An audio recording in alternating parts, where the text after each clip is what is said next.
इन्ना तो चैन काहे खातिर खोलले बारे बात ऐसा बात कि कोनी के चैन साइन करे खातिर खोललो आता ना एले कोनी के जींस फाटल फाटल पिन्ह तड़ी सो ऐसे मेरा हम अपन चना रे छो अब हेली का मेहरारू ही के जो कोको ही रे अरे घर घर पढ़ाई लगे फाना लिए धर ए बच्चे ने चढ़ा दो कहला कि गिरल बड़ी नरक में कहेली की काशी हो गिरल बड़ी नरक में कहेली की काशी हो अच्छा आई पूछे वाला भाई लोग बुझत हुई माल टटका हो की बस हो आओ दूर काटी कर पोसुआ हो सुनो का नाम बा संजय रानी के का कोई बा और मेरा चाट के छोड़ दे का नाम बा कि चाट चाट के लाल वही ठोइया करता जवन सलहवा करत रहे अब सोनिया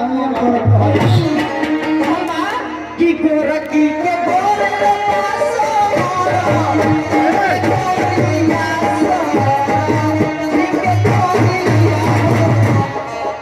आतना ना इधर हमारा कोई से कि मरद के तनको मेहनत ना करे के पड़ी भाई हो कि अरे बड़की के लोगे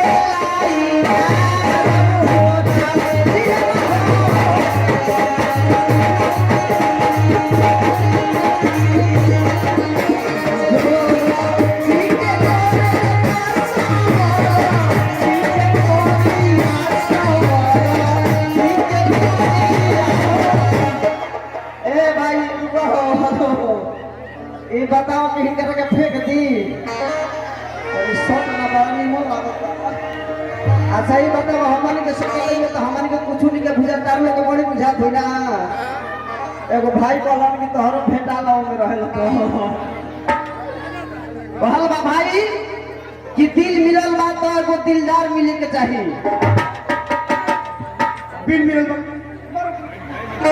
अरे तोर बर्दाश्त नहीं के होत का मेरा हाथ हमार मौका बा कहल बा पहलवान सिखौल बर्बाद कर भाई खुद छोड़ ले बैठा ने तो हम एने देखो गनते ओने फरिया एक पाकर लकड़ी मार देगा हमारे भी दूसरा बोल रहे कहल बा कि दिल मिलल बा तो दिलदार मिले के चाहिए और वो समय के गांव में आई बंजा प्रोग्राम करे खातिर जोरदार ताली हो के वो प्यार मिले के चाहिए तो गोरकी के